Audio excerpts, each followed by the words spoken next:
السلام علیکم۔ اللہ تعالی ہم سب پہ رحم کرے اور ہم سب کو حق دین سمجھنے کی توفیق دے۔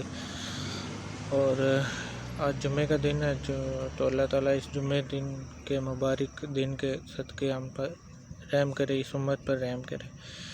تو ہم بات کر رہے ہیں نفس کی کہ نفس کیا چیز ہے۔ تو پیچھے ہم نے دیکھا کہ علم اور عقل کیا ہے، تو آج ہم دیکھیں گے کہ جسم اور ذہن کا آپس میں کیا گٹھ جوڑ ہے۔ تو یہ چھوٹی چھوٹی چیزیں ہیں جو یہ آپ کو پہلے سمجھنی پڑیں گی، اس کے بعد آپ کو اصل میں آپ نفس کے تک پہنچیں گے کہ نفس کیا چیز ہے۔ تو میری آپ سب سے گزارش یہی ہے کہ آپ میری باتوں پہ صرف اور صرف غور کریں، بس غور کریں اور اس کو اطمینان سے تسلی سے بیٹھ کے سمجھیں۔ تو پھر مجھے آپ رپلائی بھی کر سکتے ہیں کہ آپ مجھے بتائیں کہ آپ کو کیا سمجھ آتا ہے، ٹھیک ہے؟ جو آپ کو سمجھ آیا ہے وہی مجھے سمجھ آیا، یا مجھے کچھ اور سمجھ آیا یا آپ کو کچھ اور سمجھ آ رہا ہے۔ تو بنا زیادہ بات کیے ہوئے ٹاپک کی طرف چلتا ہوں کہ جسم اور ذہن کا گٹھ جوڑ۔ تو چونکہ ان دونوں کا ایک دوسرے کے بغیر گزارا نہیں ہے، ذہن اور جسم کے ان کا ایک دوسرے کے بغیر گزارا نہیں ہے، یہ دونوں اسے ایک دوسرے کے ساتھ ایک معاہدے یا کانٹریکٹ کے ذریعے ایک دوسرے کے ساتھ بندھے ہوئے ہیں، ٹھیک ہے؟ تو وہ کانٹریکٹ یہی ہے کہ ایک دوسرے کی خاطر جینا مرنا اور ایک دوسرے کی ہر حد تک ممکن مدد کرنا، ٹھیک ہے؟ انسان کے جسم کو چونکہ صرف بھوک اور جنسی پیداوار سے مطلب ہے، اس لیے یہ اس کی پہلی اور آخری جو ہے ڈیمانڈ ہے جسم ہمارے کی، جسے ذہن کو ہر صورت پورا کرنا ہے، چاہے اس کے لیے اسے کچھ بھی کرنا پڑے۔ نفس کا تیسرا حصہ یعنی خواص یا سینسرز جو ہیں وہ اس ساری صورتحال میں جو ہے نا وہ ایک غلاموں کا یا سلیوز کا کردار ادا کرتے ہیں۔ جسم کی ہر قسم کی بھوک کو دور کرنے کے لیے ذہن انسان کو، چاہے وہ مرد کا ہو یا عورت کا ہو، دنیا داری کے عظیم جال میں خود اپنی مرضی سے پھنسنا پڑتا ہے اسے، ٹھیک ہے؟ یہ خالق کائنات ہے جو یہ اس کی منشا ہے کہ انسان کو آزمایا جائے، یہ اس کی گاڈ کی ول ہے، یہ اللہ کی مرضی ہے یہ کہ انسان کو آزمایا جائے۔ تو ہمیں اس جال میں پھنسنا ہی پڑتا ہے، اس سے فرار ہرگز بھی ممکن نہیں ہے، اور نہ ہی کسی کو کسی صورت قابل ستائش ہے۔ ذہن کے لیے سب سے ضروری کام جو ہے وہ جسم کو زندہ رکھنا ہے، اور اس کی ڈیمانڈز کو ہر وقت پورا کرتے رہنے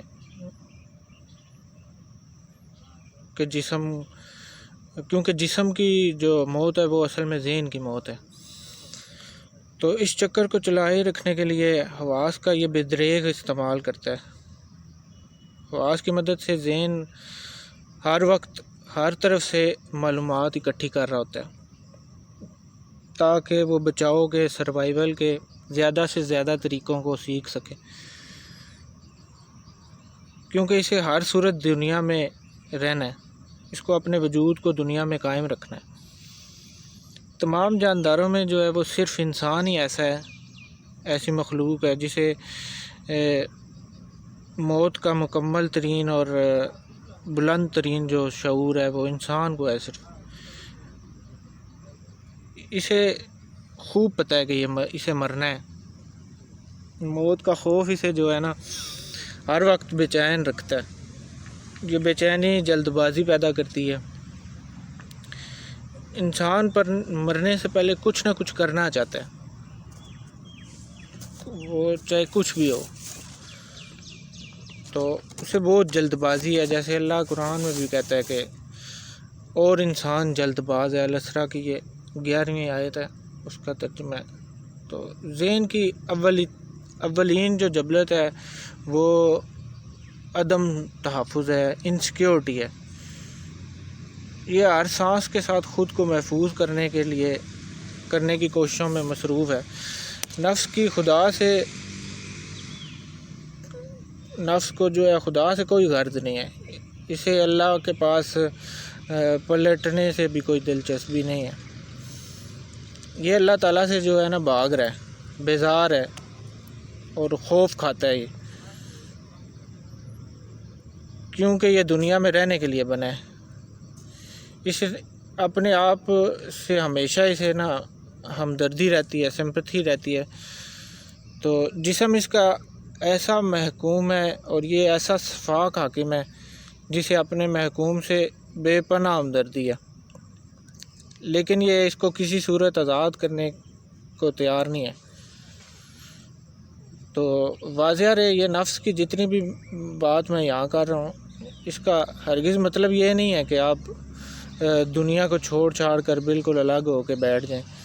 تو اسلام میں کوئی ربانیت نہیں ہے، تو ویسے بھی اللہ تعالیٰ پاگل کو ناپسند کرتا ہے۔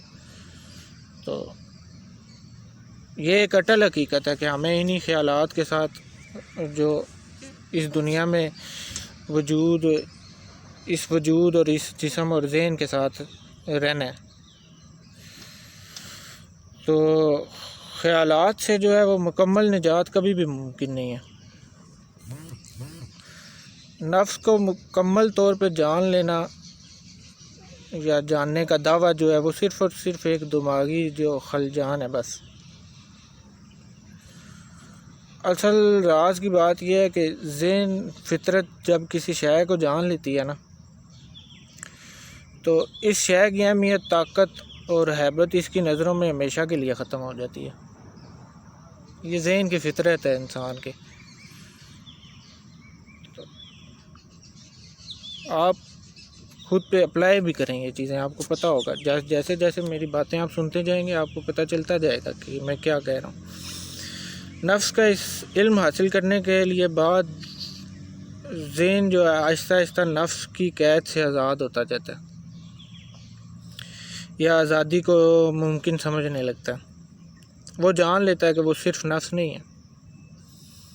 تو جیسے جیسے میں اس مضمون کو یا نفس کی پہچان کو آگے لے کے چلتا جاؤں گا، آپ کو نفس کے کمالات، اسرار اور کردار جو نفس کے ہیں وہ یہاں ہوتے چلے جائیں گے انشاءاللہ۔ یہ جو معلومات ہے یہ آپ کے لیے ایک نئی معلومات ہے، اور یہ آپ کے ذہن کے لیے جو ہے نا وہ ایک نئی معلومات ہے۔ تو یہ نیا ڈیٹا ہے آپ کے لیے۔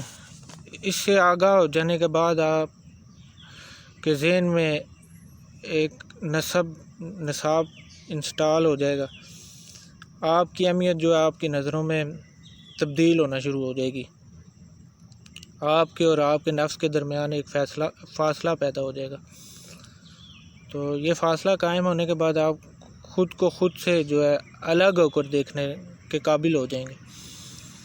تو آپ کے اندر نفسیاتی ارتقاء یا جسے سائیکولوجیکل ایولیوشن کہتے ہیں اس کا آغاز ہو جائے گا۔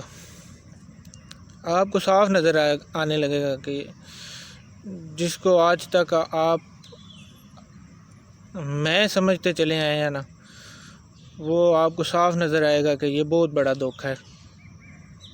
خود ساختہ مسائل، نفس لا علمی کی وجہ سے پیدا ہونے والے الجھنیں، دکھ، درد، کرب، غصہ، خواہش، انتقام یا کسی بھی صورت میں آگے بڑھنے کی جو جستجو ہے،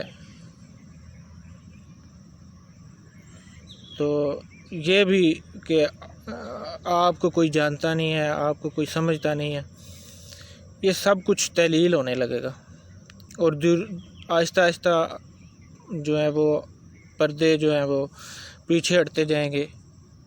تو پردے کے پیچھے سے ایک باوقار سلجھا ہوا، اللہ کی رضا میں راضی رہنے والا اور دوستی کے مزاج سے گندھا ہوا، ساری دنیا کے لیے سراپا محبت لے کے ایک نیا انسان جو ہے وہ نمودار ہونے لگے گا۔ نفس کی تربیت اسے اصل علم کی فراہمی سے ہے اور اسی سے ممکن ہے۔ اسلام میں نفس کو مارا نہیں جا سکتا، بلکہ اسے اللہ کی راہ میں مسلمان کیا جاتا ہے، اسے اپنا ساتھی بنایا جاتا ہے، سب سے وفادار ساتھی، جو بغیر علم کے جو ہے وہ ہمارا سب سے بڑا دشمن ہے، نفس۔ تو اس کو ہمیں ٹرین کرنا ہے، اس کو ہمیں جو ہے وہ تربیت دینی ہے، اور تربیت بھی ہم نے دینی ہے اصل علم کی، جو حقیقتاً علم ہے، ٹھیک ہے۔ جو ہمارے پرانے خیالات ہیں یا جو نسل در نسل ہم میں شفٹ ہو رہے ہیں، وہ والا علم نہیں دینا اسے، ٹھیک ہے۔ تو یہ جو میں نے مضمون شروع کیا ہے، اس کو شروع سے لے کے اور ساتھ ساتھ جیسے میں آگے آگے بڑھا ہوں، آپ اس کو پڑھتے جائیں گے، پڑھتے نہیں سنتے جائیں گے، تو آہستہ آہستہ آپ کو یہ سمجھ آنا شروع ہو جائے گا کہ میں کیا کہہ رہا ہوں اور نفس کیا چیز ہے۔ جب نفس کی پہچان ہو جائے گی انشاءاللہ پھر ہر چیز ممکن ہو جائے گی۔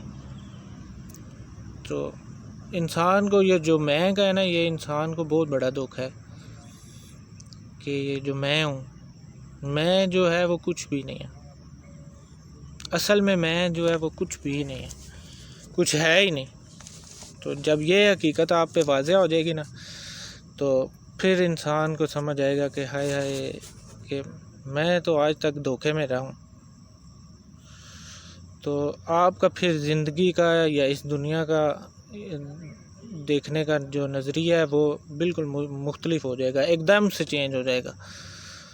تو کوشش کریں کہ جو باتیں میں کہہ رہا ہوں اس کو آپ سمجھنے کی کوشش کریں۔ بس میں بار بار آپ سے یہی التجا کر رہا ہوں کہ ان باتوں کو سمجھنے کی کوشش کریں۔ جب سمجھ جائیں گی تو انشاءاللہ پھر جب سمجھ آنا شروع ہو جائیں گی پھر دیر ہی نہیں لگے گی کہ انسان بدلتا کیسے، ٹھیک ہے۔ تو اللہ تعالیٰ مجھے ہمت دے، توفیق دے کہ میں آپ کو یہ ساری باتیں پہنچاتا رہوں، اور آپ کو بھی توفیق دے کہ آپ کو سمجھ آتی رہے۔ تو اس ملک کے لیے، اس قوم کے لیے اور اس امت کے لیے دعا کیا کریں، خود بھی اور میں بھی دعا کرتا ہوں، اللہ تعالیٰ اس امت پہ اور قوم پہ رحم کرے۔ تو جیسے انسان جو ہے نا وہ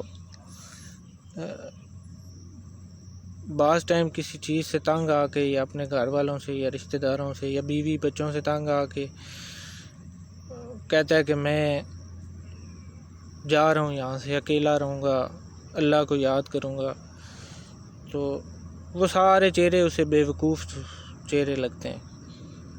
تو وہ اس کو انسان جو ہے وہ پسند نہیں ہوتے، تو وہ سکون ڈھونڈ رہا ہے، تو سکون وہ سمجھتا ہے کہ اس کو اکیلے میں مل جائے گا۔ ایسا نہیں ہے، سکون اکیلے میں نہیں ملے گا اسے۔ اگر وہ ان انسانوں کو جو اس کو اچھے نہیں لگتے یا جو اس کو پسند نہیں ہے وہ انہیں پسند کر لے تو وہ اس کو سکون حاصل ہو جائے گا۔ تو ان چیزوں سے یا ان انسانوں سے وہ محبت کرنا شروع کر دے، یا ایسی کوئی چیز کر لے کہ وہ لوگ اس کے لیے اہمیت کے حامل ہو جائیں، تو پھر اس کو سکون وہیں مل جائے گا۔ کیونکہ داناؤں نے جو ہے وہ جاہلوں کے ساتھ گزارا کیا ہے، پیغمبروں نے جو ہے وہ جاہلوں کے ساتھ گزارا کیا ہے، ٹھیک ہے۔ تو دانا کی جو عقل ہے یا حقیقت ہے وہ یہی ہے کہ وہ خود کو بڑا نہ سمجھے، غرور نہ کرے، تکبر نہ کرے، ٹھیک ہے۔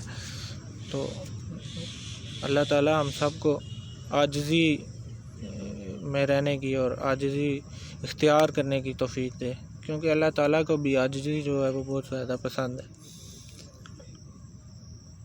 تو جب عاجز ہو جائیں گے تو پھر کرم ہی کرم ہے اللہ پاک کا، ٹھیک ہے۔